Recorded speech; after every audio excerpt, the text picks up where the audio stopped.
What's going on, YouTube? So it's getting to be that time of year where you're going to start seeing more and more of your favorite reviewers put out their fall list, whether it be their niche lists, their favorite designers, or this kind of stuff I like to put out, talking about some cheapies. Well, in this video, we're talking about some fragrances that are kind of standard issue, must-haves, if you will, as we roll into fall. Love these fragrances this time of year. Stay tuned.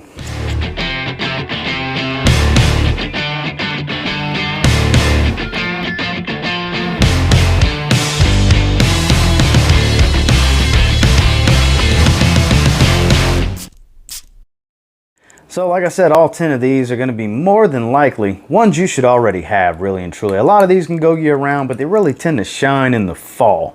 And it's still hot as can be over here. I'm still in South Texas. It's still 90 plus, clipping over 100 certain days with the heat index. But one that's, like I said, great all year, but my personal favorite time of year to wear it would be fall. It's from Giorgio Armani. It's Acqua Profumo.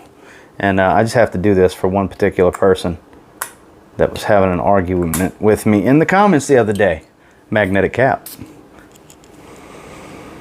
Oh man, this has been talked about to death, don't get me wrong, but it's still one of the most versatile fragrances out there on the market. Is it for everybody? No. No fragrance is for everybody. But the scent trail on this one's lovely. Compliment factor is very high.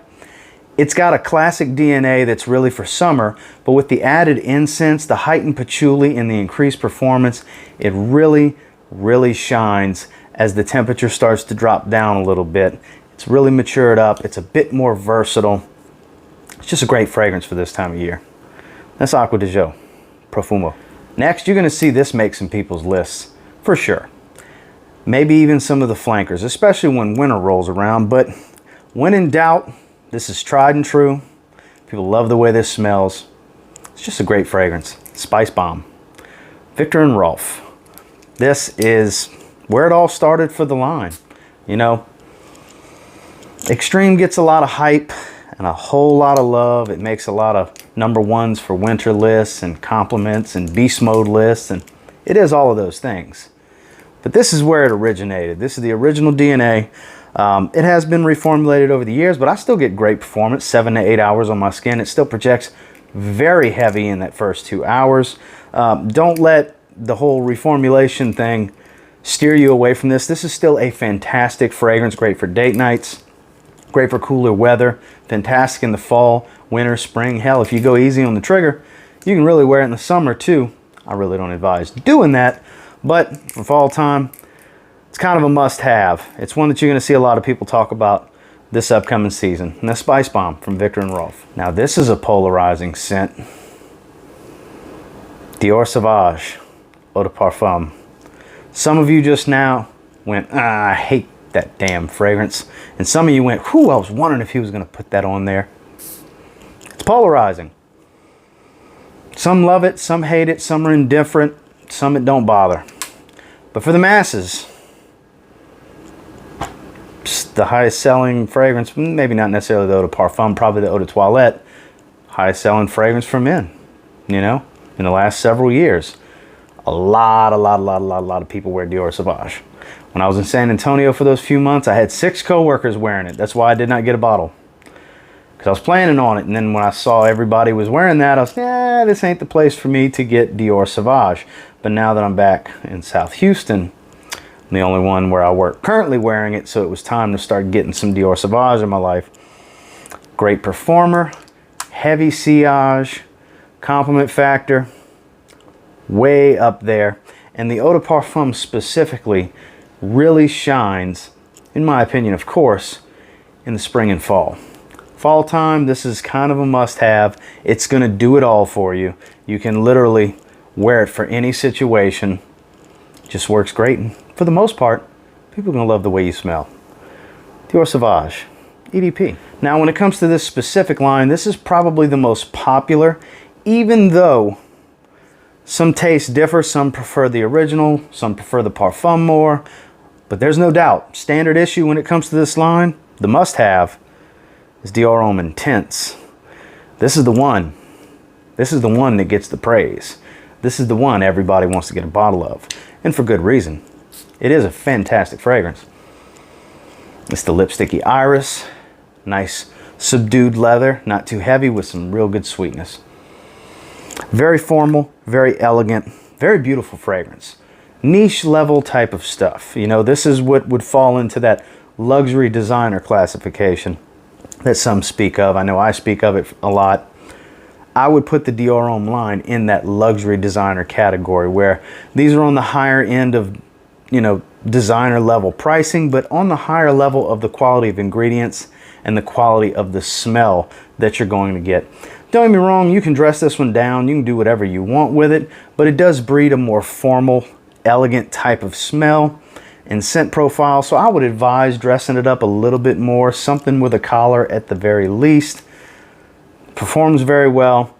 I wouldn't go too heavy on the trigger, but it does wonders this time of year. You're gonna see a lot of people talking about it because it's a must-have, and that's Dior Homme Intense. When it comes to blue, this one's very difficult to argue with. Versace Dylan Blue. Some don't care for it. I get it.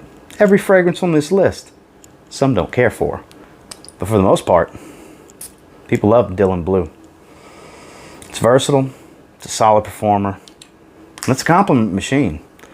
This is one of the original kings of compliments in the 2010s to 2020 time frame. Newer era blue style fragrances, it's one of the kings. It's not super expensive, 40 some odd dollar range for a 100 milliliter bottle like this, on to the low 50s depending on where you find it. It works. People like the way it smells. I like the way it smells. At first, I didn't care for the opening. It had to grow on me, but after spending some time, this is one of the fragrances I had to spend some time with to really create a love affair. Because I do have a love affair going on with Versace Dylan Blue. I used to not really care for it. Now I absolutely love it. And if you give it a try, who knows? You might end up falling in love with it too. I would suggest sampling, as I normally do with all of these fragrances, but this is one you probably already have. Hence why it's in this video. It's kind of a must this time of year. Versace Dylan Blue. Arguably the most popular in the 1 million line, Paco Rabanne 1 million Lucky. It's that happy medium of sweet, sexy, seductive, and solid performance. Not really a spicy fragrance, whereas 1 million Privé adds that tobacco note and a little bit of cinnamon to spice it up, but not too much. Whereas this, don't get me wrong, the other ones will pull some compliments for you, but this is the one. This is the one, literally. This is really good stuff. It's gonna last all day on your skin. It's not a mega projector, but it's not a weak projector either. Standard issue. This should come with your thin quarter zips, because a lot of you are going to start pulling those out real soon for fall time. This should be standard issue with that. This could be part of your everyday carry with your little pocket knife and bottle opener and your key in your wallet. 1 million Lucky. It's a must-have this time of year. Next, before you start diving into its flankers, I firmly believe you need to get the original, or at least try the original and see if you like it, because this is bargain performance and scent quality for your money, and it's from Azzaro. It's the original Wanted. I just recently did a review on its newest flanker, Wanted Tonic. If you want to check that out, I'll put that right there for you. And then of course there's Wanted by Night, which is a fantastic fragrance, but I really believe you need to give this one a chance before you start diving into those flankers, because it's very, very good for what it is. You can get it for a decent price. They're not super expensive. You have to like the Invictus style openings. It does have that sweet bubblegum Invictus type of opening. It'll remind you of Paco Rabanne's Invictus upon first spray, but after you give it a little bit of time, that cinnamon really starts creeping in. It really starts to spice up a bit with the sage and the cinnamon. I mean, sage isn't really spicy, but it adds a little bit of herbaceous quality to it to go along with the spice, and it performs really good. High compliment factor. It's one you should probably have already. If you haven't tried it yet, I urge you, try Wanted. Check out the Revolver bottle. It's a really good fragrance for a really good price. So this is one of the kings of the office. It's kind of how it's been dubbed. And I'm not going to argue with that statement because it is a fantastic work fragrance. I prefer the low flanker for summertime and spring and fall, which we're roaming into. So when I prefer the original is from Prada. It's Prada L'Homme. Intense, I like for winter. This I like for spring and fall. Man, man, man. Nobody does a soapy designer fragrance like Prada. The way they did the neroli with this iris, it's soapy, it's powdery, it's floral, it's beautiful. They have some cardamom and some pepper in here to add some depth and some a different level of spice to it without making it a spicy fragrance. Performs very well. You've heard a lot of people talk about this. Jeremy Fragrance hyped this one up like crazy a few years ago. That's where it really got its wings under it and really took off and was able to fly and sell a lot of bottles, and for good reason. This is a fantastic fragrance, not just for the workplace, but it can work in any situation. This is really a good signature scent, in all honesty. Fantastic for the fall. And once again, that's Prada L'Homme. Sticking with the house, you know, Jean Paul Gaultier Le Male, very popular, timeless classic fragrance, but not the best performer anymore. It's been reformulated so many times that for the money, the better, more well-rounded and smoothed off version of it, in my opinion, of course, is from Prada, and that's Luna Rossa Sport. This is no slouch when it comes to its own level of hype from years past. You know, this is definitely a popular fragrance. And for good reason. It's a vanilla mint tonka bean fragrance. You know, it's a little bit of powder, not a very powdery fragrance, but the vanilla mint in this one is very nice. It smells very close to Jean Paul Gaultier Le Male, but it's well rounded. It's smoothed off. It's got that Prada quality to make it smell even more expensive, what you come to expect from Prada, essentially. Prada makes very good luxury designer fragrances. And this is nothing short of that. This is one I urge you to check out. I was late to the game on it, I'm not going to lie. But I do feel it's a must-have for this time of year. Standard issue kind of stuff once again. Prada Luna Rossa Sport. And then last but not least, don't just take my word for it. Yes, I do my fair share of talking about this fragrance, hyping this fragrance, telling you how much I love this fragrance, because all of that is very accurate. But there's a lot of videos out there on YouTube about this fragrance, how it was made, about the man behind the fragrance. It's fantastic. And this is the time of year when I wear it the most. It's from Zaharoff, Signature Pour Homme. I'm not a big fan of wearing it in the extreme heat, which I live in extreme heat down here in the south. But in the fall, the spring, and even in the winter, because it warms my skin quite a bit, I love this fragrance, especially when it's time to wear a suit. I wear a lot of Oxfords to work, even in this heat. Don't get me wrong, I have my uniformed golf shirts, but I like to wear a nice Oxford half the week, and especially with the fall rolling around. This is probably going to start making an appearance in those weekly rotation videos that some of you really enjoy watching a whole lot more. Because if you haven't had a sample of this yet and haven't tried it by now, it's been out for 2 years, I'm shocked. That's why I say it's something you should have already. If you haven't tried it yet, there's a link down below if you want to get your hands on a free sample, or go ahead and order your bottle. The new flankers are coming soon. At the recording of this video, we're a few weeks out from them shipping.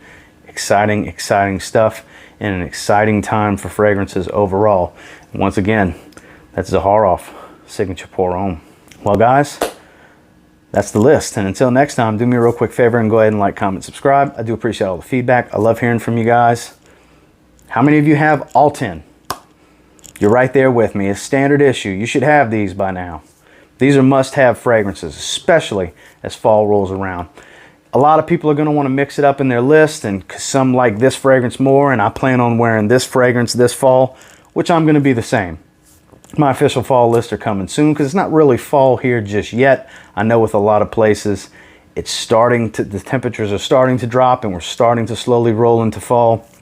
And once it's more seasonally appropriate where I'm currently at, you'll see my designer and cheapie and niche lists come up as well. This is just the ones that, hell, they even work right now in this heat I'm dealing with. And until next time, I will say, if you get your hands on all 10 of these, if you haven't already, and you give them a spray now, real good chance you'll thank me later. Have a good one, guys. Not a drill.